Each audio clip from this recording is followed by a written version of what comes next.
Good evening, everyone, and welcome to the City Council work session for Monday, February 2nd, the Eileen Dondero Foley City Council Chambers. This meeting had originally been scheduled for 6:30. We had a prior work session, and we appreciate your indulgence, the department heads and the public out there waiting for the meeting to start.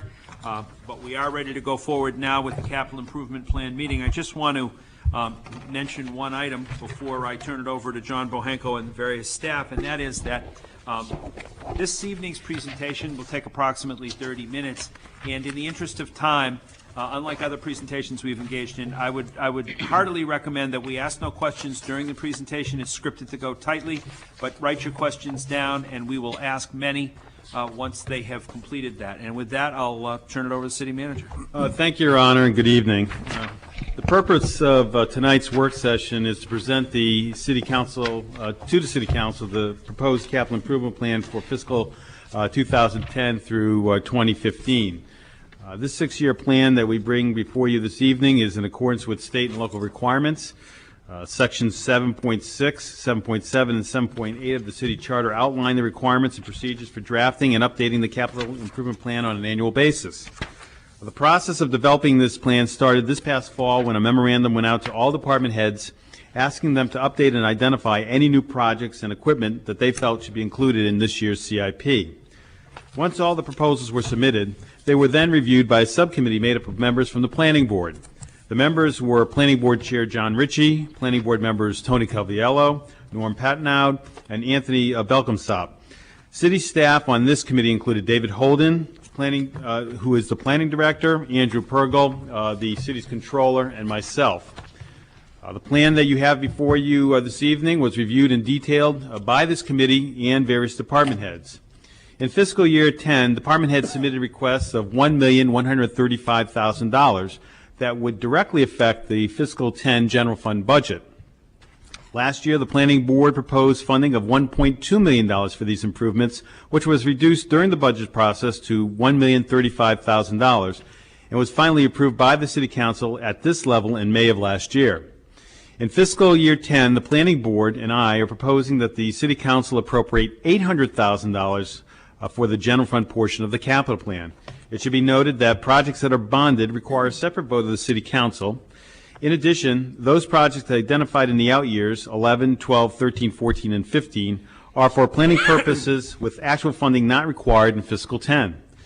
The total capital improvement plan scheduled for fiscal 10, including general fund bonding and enterprise funds, is $74.5 million, of which $39 million is being leveraged with federal, state, and other sources, such as public-private partnerships. Therefore, for every dollar the city is spending on its capital projects, approximately 50 cents comes back from other sources other than the local taxpayers. This time, what I'd like to do is I'd like to get started with the city staff making a presentation. We'll start with vehicles and equipment, and Fire Chief Christopher LeClaire will lead it off. Chief? Thanks, John. Good evening, Mr. Mayor, members of the City Council. These first projects are vehicles, and there are no vehicles for the fiscal year 2010 capital. This project will replace an ambulance in 2011. This is a replacement of the heavy rescue. We'll replace 2 vehicles with 1 in fiscal year 2011. Engine 4 in the out year of 2013. Engine 1 out year of 2014. Mr. Manager and City Council, good evening. This is a request from the Police Department for a mobile command post on the out year of FY12. The acquisition of a mobile command and evidence van to be used in crime scene response and to assist in our approximately 100 to 200 special events. This is a 50% request to offset a possible grant. The project is set for fiscal year 2010. This is an upgrade of all the cardiac monitors and defibrillators that are carried on the ambulances as well as the engines. This project set for 2011 would replace all of the firefighters' turnout gear throughout the department, including a traffic safety jacket to be worn on EMS calls. From the Police Department would allow the police to save in work hours and reduce storage areas. This is for electronic documentation by digitally storing and easily accessing critical files and other media while significantly increasing the protection from loss and data recovery. The APHIS system would allow us to have a rapid response to fingerprint evidence.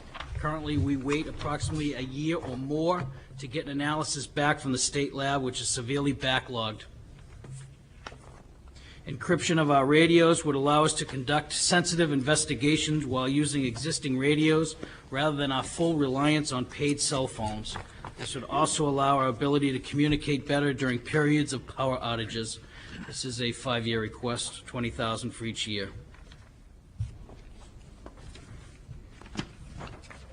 This project set for an out year, fiscal year 2013, continues with the infrastructure replacement at the fire station. This project would replace fire station number 3 out on Pease. Space needs study is a comprehensive evaluation of the current and future space needs of the police department, intended to form a plan to rehabilitate and maintain our currently 18-year-old space. Good evening, Bob Lister, Superintendent. This request is for the maintenance of 7 buildings for the school department has improvements to be made but not limited to roofs, sprinkler systems, windows, boilers, and bleachers. This request is for improvements to the athletic complex, Dondero School, bleacher replacement, and roof replacement at Dondero School. This request is, given the age of the current building, 1930s building, the middle school, this is for a layout and a complete renovation as well as a possible new construction, which is anticipated at the Portsmouth Middle School. And this request is the renovation of Little Harbor, Dondero, and New Franklin elementary schools. The 3 main elementary schools are all over 30 years old, and while they're currently in reasonably good condition, within the next 5 to 7 years, they will be approaching the end of their original cycle. So we'd like to update the structure, mechanical, and environmental educational systems, which will be outdated. Good evening, Cindy Hayden, Deputy City Manager. This project would fund in an out year the replacement of the docks at Prescott Park. This is the African Burying Ground project on Chestnut Street, where we'll be building a commemorative park, and this would fund construction. We're just finishing up the design phase now. We don't show any general fund dollars here, and we'll be seeking federal funds for this. Land acquisition, this is the fund that has been used successfully to purchase the Sagamore Headlands, the Maxim property down off Route 1. And we have $850,000 in the fund right now. Typically, we add $25,000 or so each year, but because of the fiscal situation this year, we're going to be funding that starting again next year. Historic markers, we're continuing the replacement of the dozens of markers that used to be downtown, and we're not showing any funding this year. We'll pick that one up again in an out year. Playground improvements, as you know, we've done most of the parks in town. Right now we're in the design phase for a major park rehab out at the Plains, and we're doing that in coordination with the Route 33 project. And this project would also fund some less extensive improvements at Pine Street Park and Playground. We're continuing to implement the Pierce Island Master Plan. In the past, we've done the trails, the parking area, and landscaping, and I believe the Pierce Island Committee wants to focus next on gateway signage and wayfinding signage around the island. Jones Avenue Conceptual Master Plan, I believe Councilor Spear had brought this up last year as a project he'd like to see. Similar to the master plan we did for Pierce Island. We've shown this in an out year because we want to allow the Conservation Commission to complete their natural resource inventory of open space, and they're working with staff to prepare an RFP, and that will soon be released for that work. Bow Street, Ceres Street improvements, we're looking at this as a public-private partnership, and we want to fund on the public portion of Ceres Street and the city-owned lot at the corner of Bow and Ceres, drainage improvements as well as aesthetic improvements, landscaping, seating, lighting, et cetera, and work with property owners to address drainage and surfacing on their properties. The McIntyre Federal Building, I believe you recently received communication regarding this, an update on it. This project would fund the initial conceptual planning for reuse of that site. Right now, the feds have told us that they are delayed in relocating to Pease, and they will give the city an update later this spring on their time frame for relocation. As you know, the Paul Doble, Reserve Center on Cottage Street is going to come to the city as part of the BRAC process, and the city submitted a recreational reuse for that site, and we're waiting to hear back on approval from the feds. We're showing this in an out year, and that would start the engineering design for recreational reuse of that site.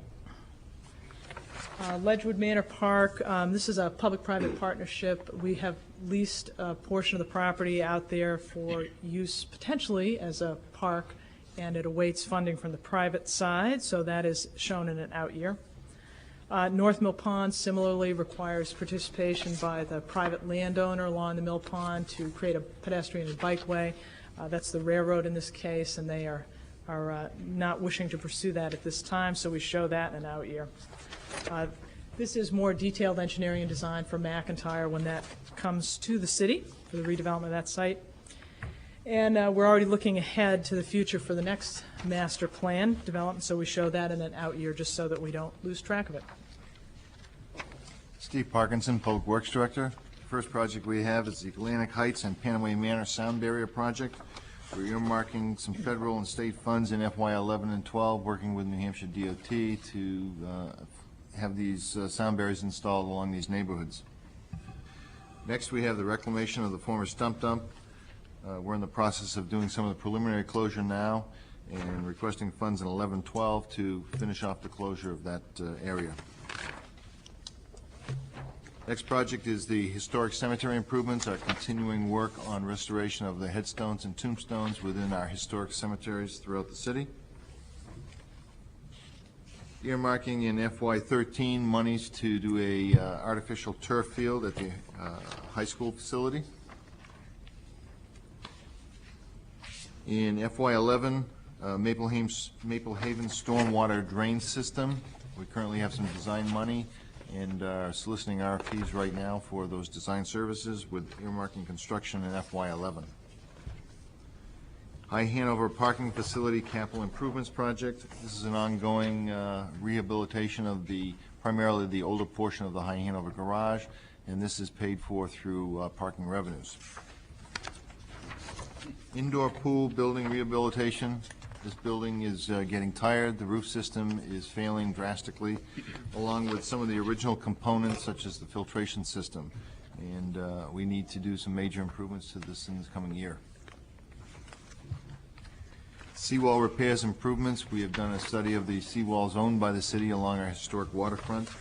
In FY11, we're earmarking funds for the second project. We currently have some money to do the retaining wall along South Mill Street right now. And the next projects will be according to the list that we have on page 80, which highlight the various locations around the waterfront that we have these historic seawalls.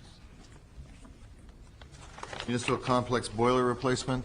These are original to the facility back in the 1960s when major renovations were done to the hospital. They were originally oil-fired boilers that were converted to natural gas.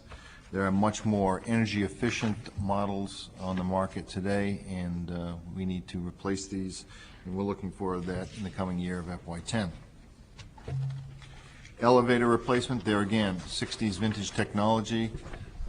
These units are starting to fail. This past year we had to have a motor specifically made for this installation because they haven't made it in the last 20 years. So we're proposing in FY11 and 12 to replace both of the prime elevators from this complex. Citywide facilities capital improvements. Every other year we request funds to do improvements to our city municipally maintained buildings. And on page 84, you'll see a list of the proposed projects that we anticipate utilizing in those funds from FY11. Alan Brady, Communications Supervisor. The first project is for the cable broadcasting equipment. This will start in FY11. This will be changing the current analog system into a digital system. Next project is the information technology upgrades. For City Hall, we have scheduled $35,000, library $45,000, the police department $103,000, and the fire department $40,000. On the next page will be a breakdown, of which this year the library we're expecting to replace 36 computers, the police department 19 computers. The library replacement is scheduled about $45,000, and for the police replacement $47,000. Also, we have scheduled one server, and that's at a cost of $30,000. And also we have a couple of software applications as well. One would be a spam firewall. And also on the police department, we do have a security card printer, portable radios, and mobile radios, and also a projection unit. And that's a total of $56,000. And the radios, they have a replacement of their communications system, and that's $40,000. And that's a complete breakdown, as you can see, for FY10. Thank you. Next, we have transit infrastructure improvements. As our ridership increases, we now need to provide amenities to our patrons along our routes within the city. This, along with money from Coast and the federal government, provides bus shelters along the route. And this $4,000 over the next 4 years pays for our share of those structures out of parking revenues. Next, we have our contribution to the Greater Portsmouth Transportation Management Association, along with the other partners, the Pease Development Authority, where we're funding alternative means of transportation for riderships to work in the morning. Coast trolley replacement is our share of the replacement of the trolleys that run on our local lines here within the city. It is anticipated that this may all be funded through the FTA, but there's no guarantee at the present time. We split the local cost between ourselves and the PDA. Next project funds our free public parking, such as the Masonic Temple, and there again, that money comes out of the unmet parking need. Prime part of our violations management is the programming and the handheld computers that are used for ticket writing on the streets. They have about a 5-year life expectancy, and with changing technologies, it sometimes gets shorter than that. We're projecting to accumulate funding out of our revenues over the next 4 years to replace these in FY13. Next is the replacement of our current single-head meters. Throughout the city, we're projecting replacement of those over the next 2 years. They're again funding from our revenues. Wayfinding system, we continue to get this project off base and moving forward, and this is the second year of funding to hire a consultant to put together the plans for construction of the wayfinding system over the next 4 years from FY11 to FY14. Spinney Road, new sidewalk construction along the length of Spinney Road from Islington Street to Middle Road. Looking at construction funding in FY14 and 15. Citywide sidewalk reconstruction program is our every 2-year projects to request funding for repairs throughout the city in conjunction with our pavement management program and our water and sewer replacement program. This is for request in FY11 with the 2 major areas we're concentrating found on page 103. Next, we have a proposed sidewalk along Beverly Hill Road. Currently, there is a sidewalk from the YMCA up as far as the Public Works facility. This project would finish off that sidewalk from Middle Road to Route 1. We're looking for design funding in FY11 and construction funding in FY15. US Route 1, new sidewalk construction. This is proposed for FY14 and 15 to provide a continuous sidewalk from Hoover Drive to Constitution Ave. And as you can see from the photo, there's a well-worn path right along the side of Route 1 there. City received a petition from the neighborhood on Middle Road, from Spinney Road to Middle Street. The existing sidewalks are both concrete and asphalt and are in various states of disrepair because of their age. We're proposing to replace those sidewalks with new sidewalks and curbing in FY11. Citywide traffic signal upgrade program. This is an ongoing project of replacing our older equipment, and as technology changes with new, more efficient operations at our signalized signals throughout the city. That is an ongoing project that goes from FY10 through FY15. Pedestrian signal upgrades, this is the final year of funding request to accumulate funds to add pedestrian countdowns and audible warning devices on the signalized intersections in the downtown area. Market Street Railroad Crossing, this is a joint project with the New Hampshire DOT Rail Division in proposing in FY12 construction of safety devices and advanced warning on the intersection at Market Street. The rail bed itself has already been upgraded. Islington Bartlett Jewel Court realignment, we're projecting construction funds in FY15. Woodbury Ave Turning Lane at Durgan Lane, we've already got some funds from a developer to incorporate this bottleneck, to eliminate this bottleneck at this intersection, along with the replacement of certain equipment in the corridor. Looking at funding in FY11 and 12 to go along with the funding that we've already received. The long-awaited replacement of the Route 1A Sagamore Creek Bridge. We're looking at construction funding in FY10. Kate Street Bridge replacement, this is a placeholder at the present time. It is currently in the RPC construction funding for FY 2030. Ceres Street improvements, along with the project that Cindy had talked about earlier, the rehabilitation of the city-owned portion of Ceres Street with the sidewalks and drainage and associated safety improvements in this corridor. McDonough Street area improvements, there again, this was a request from the Islington Creek Neighborhood Association to have new sidewalks and traffic calming measures installed throughout the McDonough Street area. We have broken it out over a 5-year period to do a phased approach, and along with water and sewer in the area to make these improvements. Elwyn Park Neighborhood Intersection Traffic Calming is the second year request of funding to supply monies to do safety improvements such as traffic calming, choking down some of the wider intersections and slowing the traffic down in this neighborhood, making it a safer area to walk. Ocean Road upgrade traffic calming. This is a project that we've been working on for a long time, accumulating federal and state funds for the changes and improvements to this corridor, whereby the city will ultimately accept ownership of Ocean Road. Aldrich Road traffic safety improvements, similar to some of our other projects, the traffic calming, the narrowing down of intersections, making them more at a 90-degree rather than an angle, slowing the speeds down through a primarily residential neighborhood.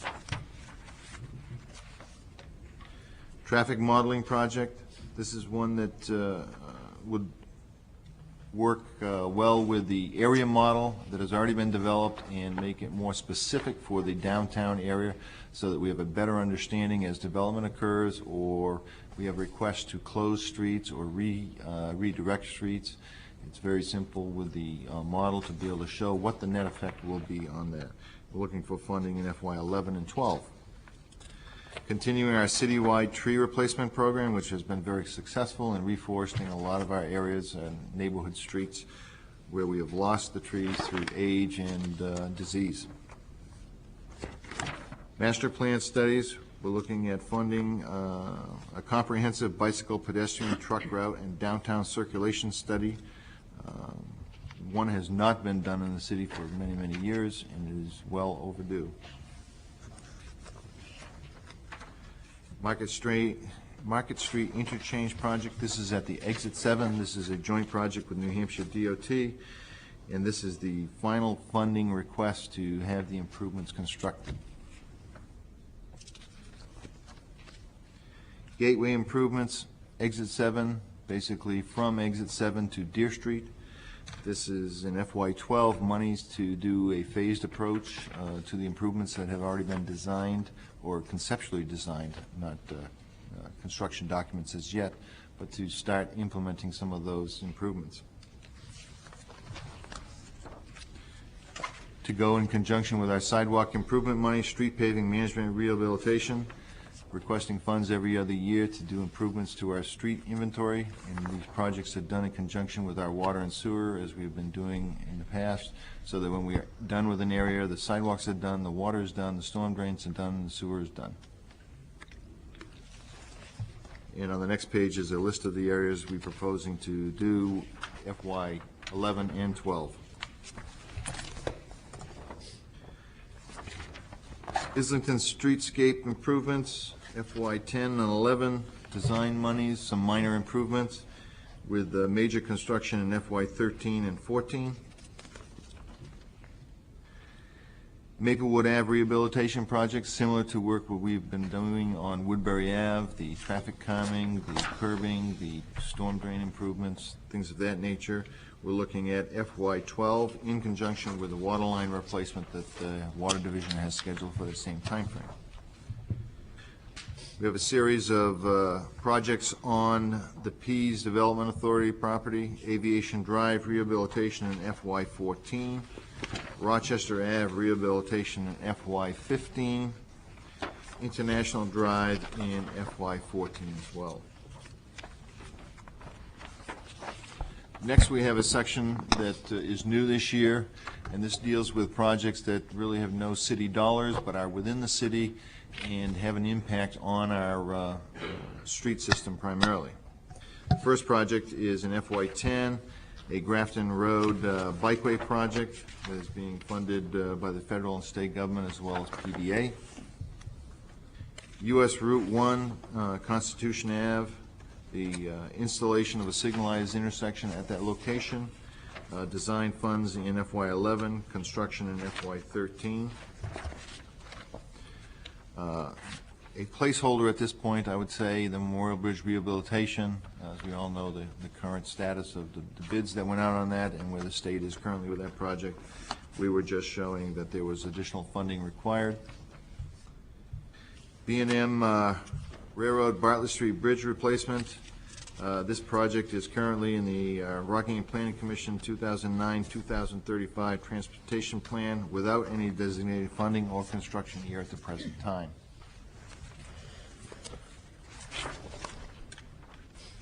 Atlantic Heights streetscape improvement. This is the continuing improvement, roadway improvements, drainage, landscaping, traffic flow projects that have been ongoing up there, and continuing those improvements in FY 10 and 11. US Route 1 roadway reconstruction, Wilson Road to Constitution. This has been a long planned project. There again, it's currently funding in FY 2020 and is in here as a placeholder. Market Street Interchange Coordination Project. This is a minor project that the federal government is paying for, along with some public-private partnership money to coordinate the signals at Kearsarge Way, along with the 2 signals at the exit 7 ramps from I-95. Next project is the reconstruction of the US Route 1 bypass south from the circle. Design money is in FY 10 and FY 11, and it's important to note that these projects that I'm going to talk about are strictly the bridges that go across the bypass and not any major improvements to the bypass itself.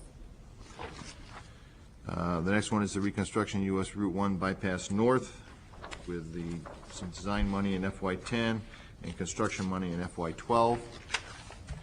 Traffic circle replacement, currently it is with construction and funding in FY 2025.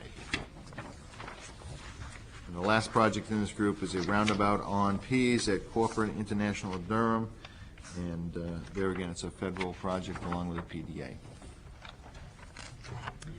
Good evening, Peter Rice from the City Engineer for the Water and Sewer Divisions. The next 4 slides address projects that are part of the city's ongoing CSO long-term control plan sewer separations. These projects are funded in part by state revolving fund loans, state aid grants, as well as sewer user rates. As we do these projects, we try to leverage funds from other sources to take care of the roads and sidewalks and water, as well as the sewer issues.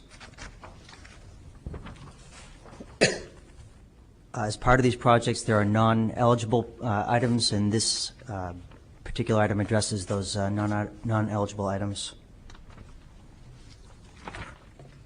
This item is a replacement of the seawall that's at the Mechanic Street pump station that was identified as part of the item Steve Parkinson had mentioned earlier, but are funded through the sewer funds. This item addresses a number of cross-country sewers that we have throughout the city that are in flooded areas that add excess flow to the sewer system, and it'll address that flooding issues.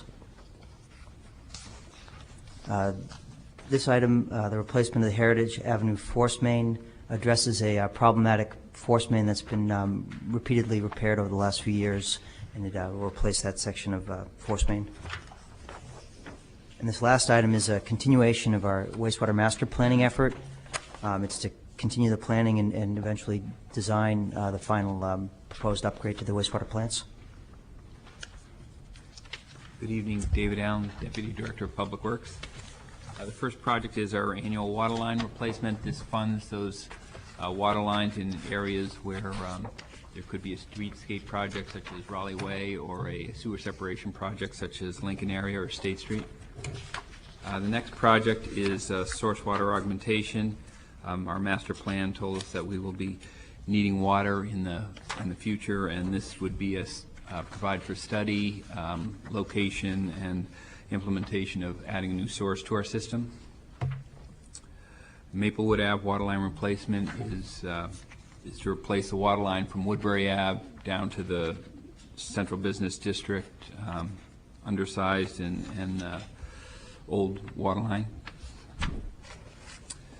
Osprey Landing water tank, this is an out-year project where we would replace the 1940s vintage water tank in the Spinnaker complex. The Hobbs Hill water tank, this is our water tank on Pease, likely would be upsized from the current 500,000 gallons to a 1 million gallon tank. We have 9 wells in the system. This would go through and upgrade motors, drives, and our SCADA system on our older well systems. And the last project is replacing a water line that runs underneath the Little Harbor from the Odeorn Point area to Newcastle. That, Your Honor, is the presentation that we have for you this evening, and we are available to further discuss and answer questions. Thank you, and thank you very much to the department heads and their departments for doing the work necessary to assemble this. We appreciate the effort. And now, city councilors, let's ask questions. Councilor Spear. Yeah, my first question has to do with debt service. Sure. Could you, to make Page facilitate, 31. we could. It's in the where it says financial summary. Right. And just a context question. I know you assume 4% growth FY10 and beyond. Does that, just for a clarification, the FY10 budget is the same number as the FY9 budget? So that's assuming these debt service percentages work out, assuming we have a 0% growth this year. No, upcoming year. Right. They're always going, but we do assume into the future years that we're going to have an increase. Right, 4% after FY10. Right. Okay. Additional questions? Oh, I know we have them.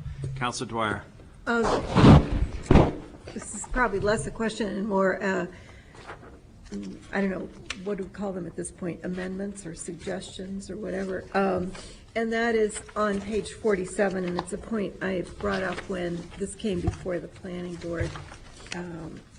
In answer to a question, I had asked whether it was, whether work could begin on the digitizing with the money that was there, or whether we were accumulating money for 2 years. And the answer was we were accumulating money for 2 years, this year and the next year, before we could begin doing it. And it seems to me, because this is an area that does save time and labor, potentially considerably, that we should consider simply funding the whole thing in this year. May I make the suggestion? Yes. We will note that, and I'm sure you will as well.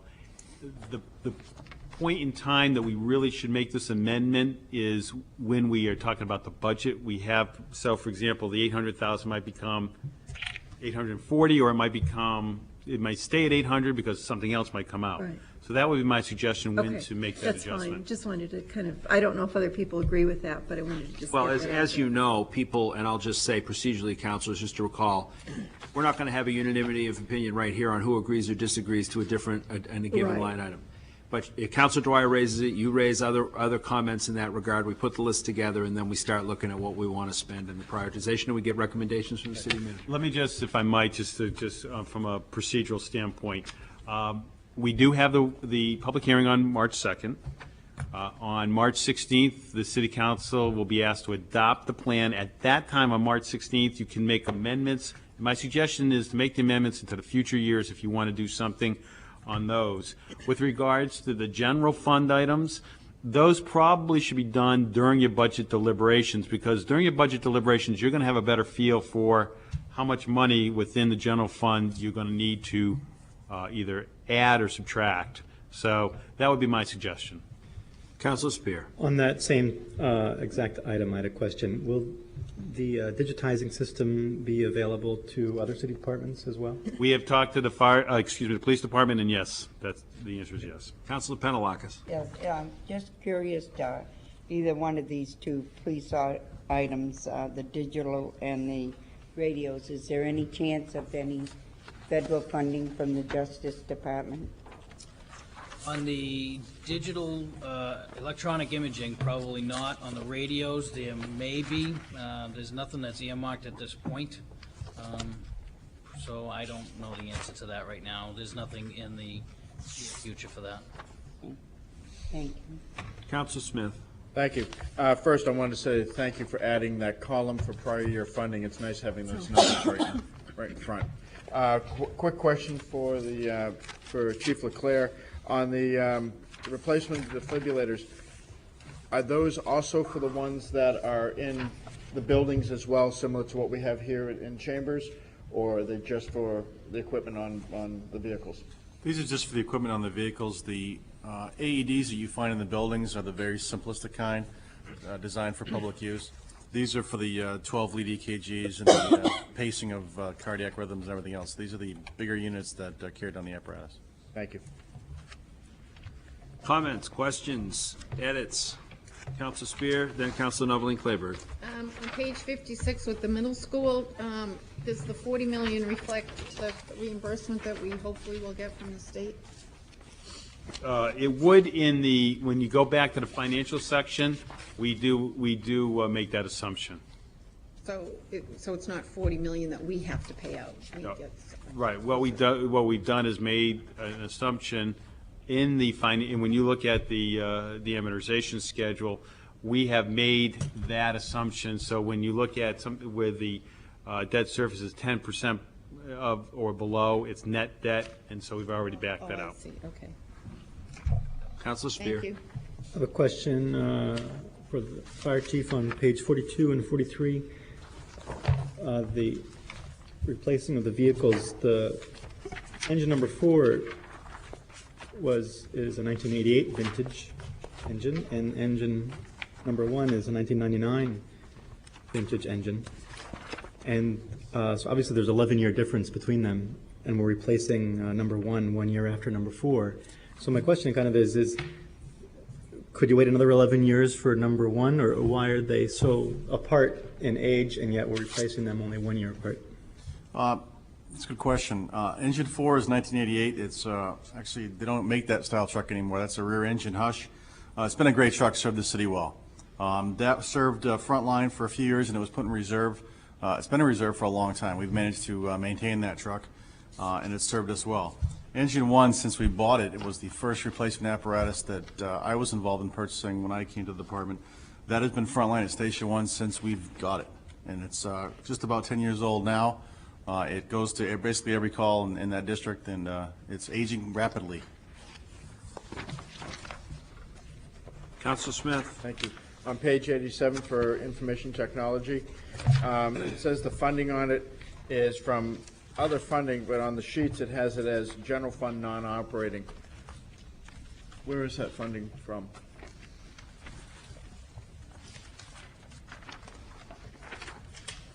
Anyone care to have a go at that one? Which one are you talking about now, On Counselor? on page 87, Yeah. it says that the funding for it comes out of general fund, non-operating. Right. Right. That is, so if you look at your budget, what will happen is you'll see a line item within your budget under, there's operating and then the non-operating. And there is a portion in non-operating that we've set aside funds for that. So but it's still general funds. It's general funds, right, But but just the non-operating. non-operating side of the general funds. Non-operating. So when you look at your budget, you'll see the operating, and then below the line, as we usually typically call it, the non-operating will be there. Council Spear. A question for the police department on page 49 with the radios. As you're replacing them over a period of 5 years, is that going to replace them over a period of 5 years, or is that saving up the money and replacing them all at once in the 5th year? And you're talking about the encryption of the Yeah, radios. right. That is going to be saving up the money to purchase them all at once. Okay. Council Noveline Claiberg. On page 73 and 75, the stump dump and the artificial turf at the high school, if we go ahead with the middle school, hopefully, within a reasonable amount of time, would those projects be done sooner than that? Because they would be in conjunction with the middle school, Well, rest of fields. the reclamation of the stump dump is, if you recall, there is money set aside within the middle school project for that. But some of the costs weren't set aside in there.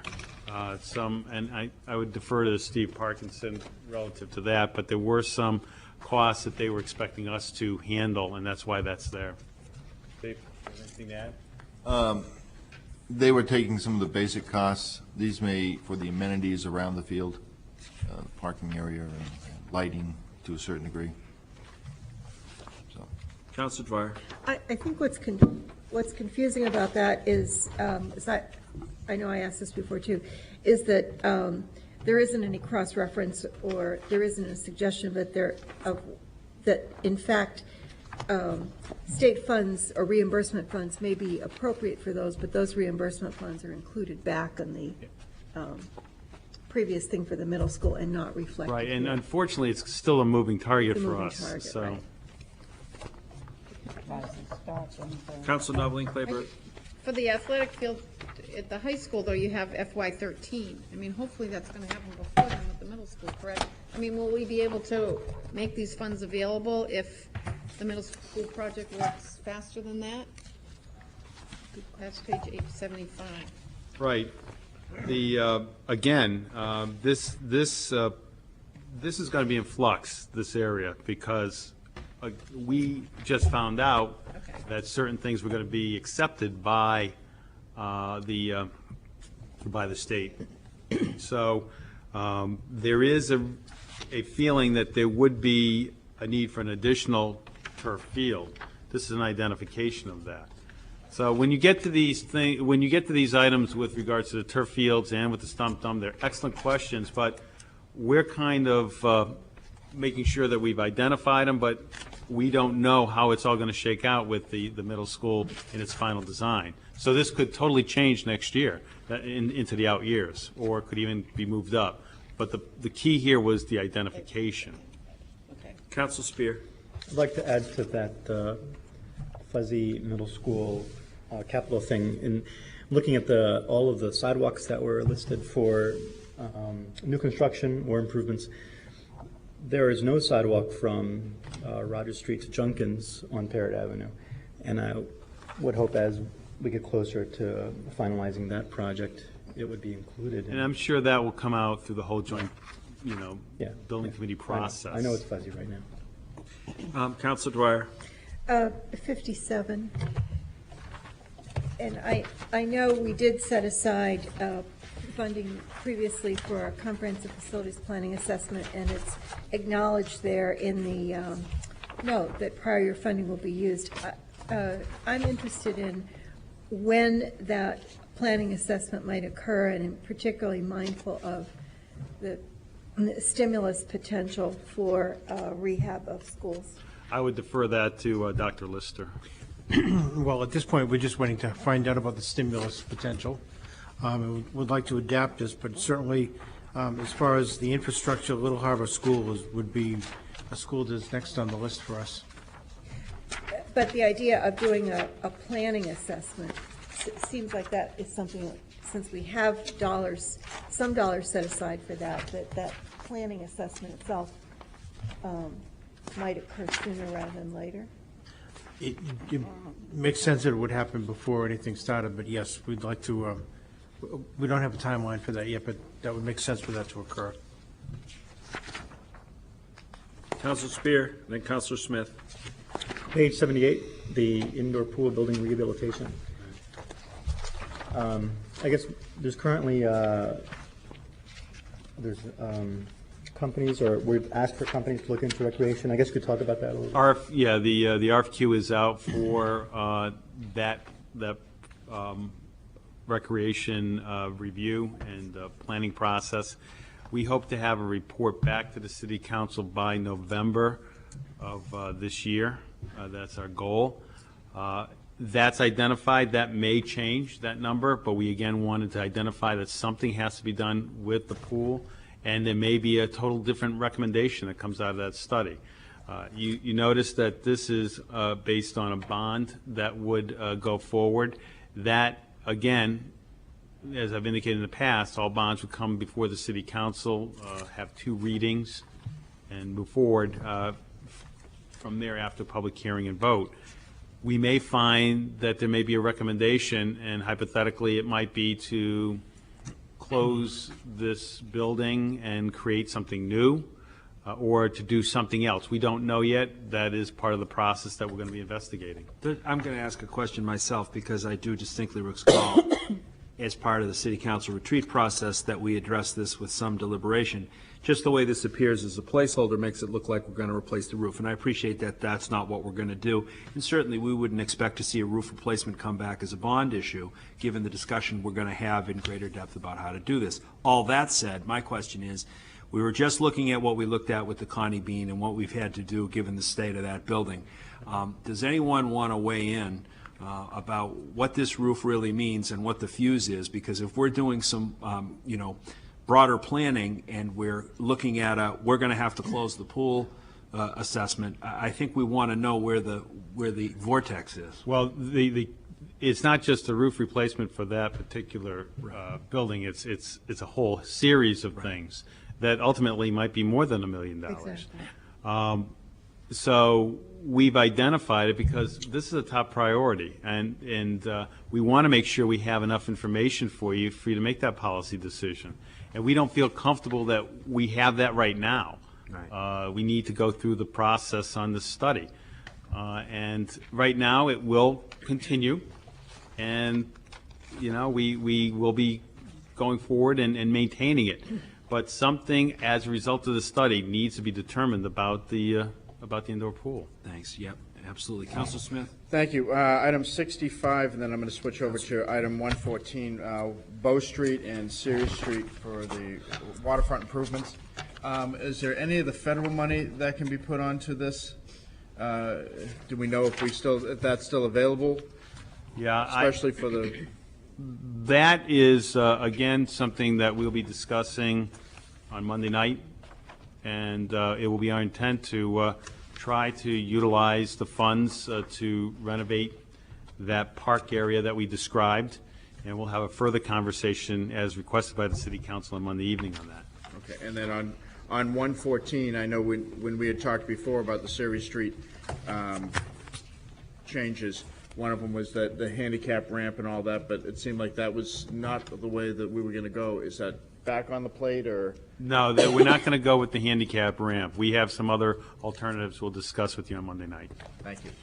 Councilor Kennedy. Yeah, on page 97. When I was looking at this, I was just curious. I know these are all downtown spaces, but I'm kind of looking at 97 and 96 together. And it's kind of with all the workforce housing in mind. I'm curious how many spaces we have that people can park in the vicinity of our city, including P's that is designated parking for people to park and come into town for the day. I know there's one out by 95, but do we have any idea of how many spaces we have overall? Well, I think I can go through the lots that we do have. You are correct. There is one on Route 33 that's a city-owned lot. There is also one that's a state-owned lot that is at C&J. The other ones, the Masonic has 70 spaces that we have, as you can see. The South Mill Pond Playground has 90. Parrott Avenue Municipal Lot, we have 186. Also, there is the Bethel Assembly of God that we utilize as well, which isn't listed here. Well, it's here for remote parking. Yeah, where is it? I didn't see it. Right. Yeah, okay, right there. Okay, that is basically it. Is there, I mean, I noticed what I was really interested in is that we are in agreement with PDA for cost share on the trolley service. And I guess I was kind of curious how many spaces out at Pease could we allocate or could we make a deal with in the future to look at all this. When I saw these spaces here, and I really appreciate putting these spaces together, it'd be really nice to see spaces throughout the town.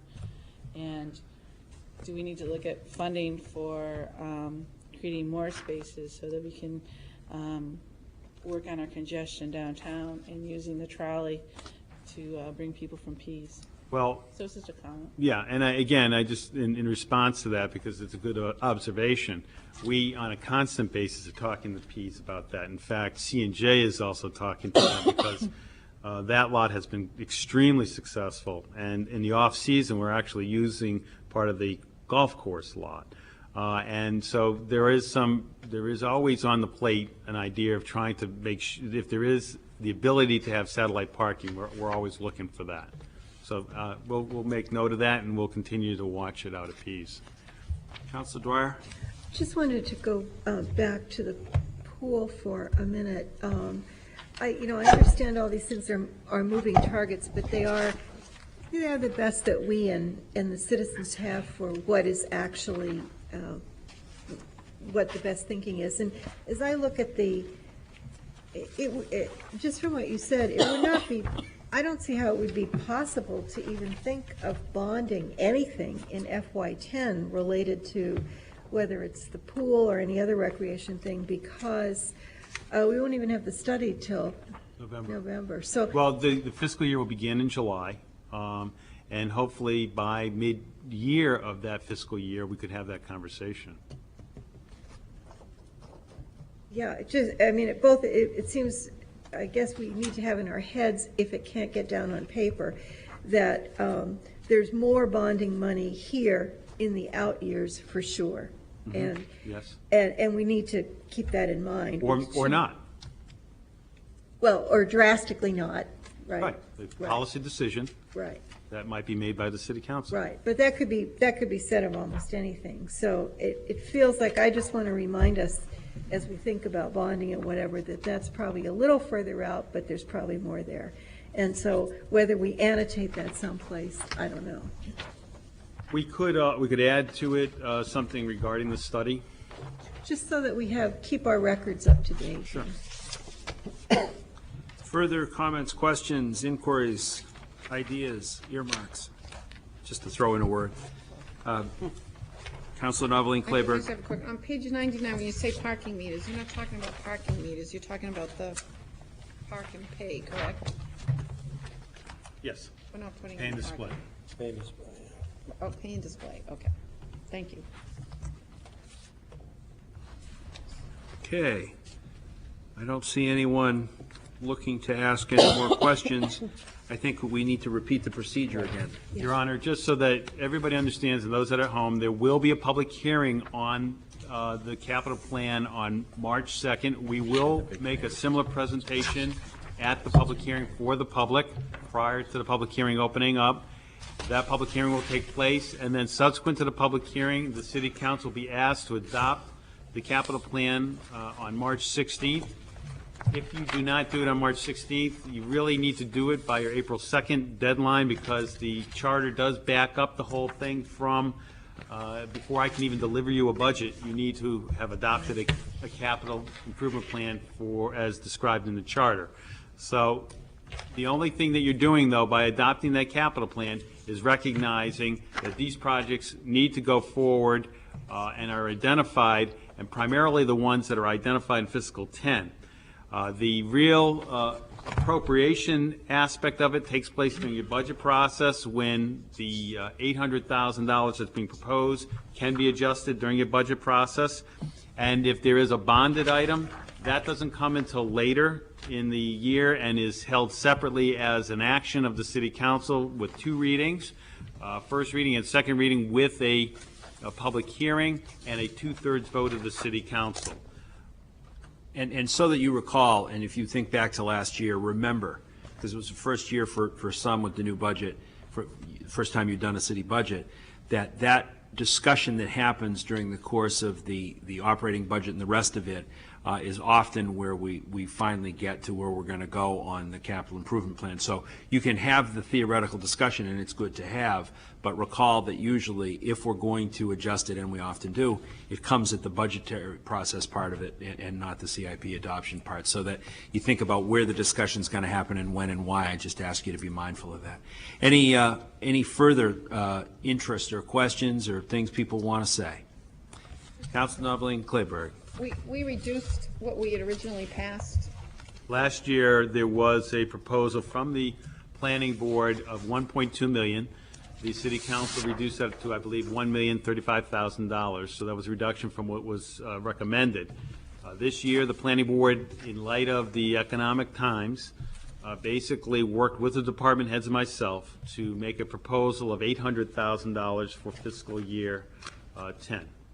And so that, and John can elucidate this much better than I can, but John, could you give the range of what the CIP numbers have been in the last 3 or 4 years, or it might even be up front? There is, but it's a good thing to look at so that you get a sense of the order of magnitude of the money that we're talking about, and look at in years past what we have done. Well, that would be from the general fund, and it is in your book. Let me get to it. Page 25. Page 25. Thank you, Andrew. It basically, as requested by the council, we have shown prior years, and this is the chart that shows you the prior years. And you can see what has been, at the bottom of 25, starting in 04, you can see we put 750,000, 05, 750,000, 06, we did 1,170,000, 07, 1,200,000, 08, 1,200,000, 09, 1,035,000. And this year is being recommended at $800,000.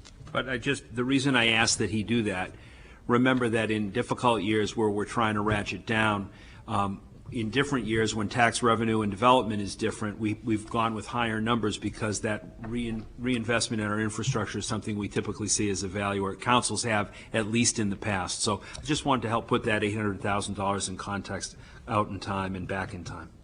Anyone else? With that, we'll have a number of opportunities to speak about this, as will the public. We thank you very much for your time, and we look forward to working together in the budget process. Thank you.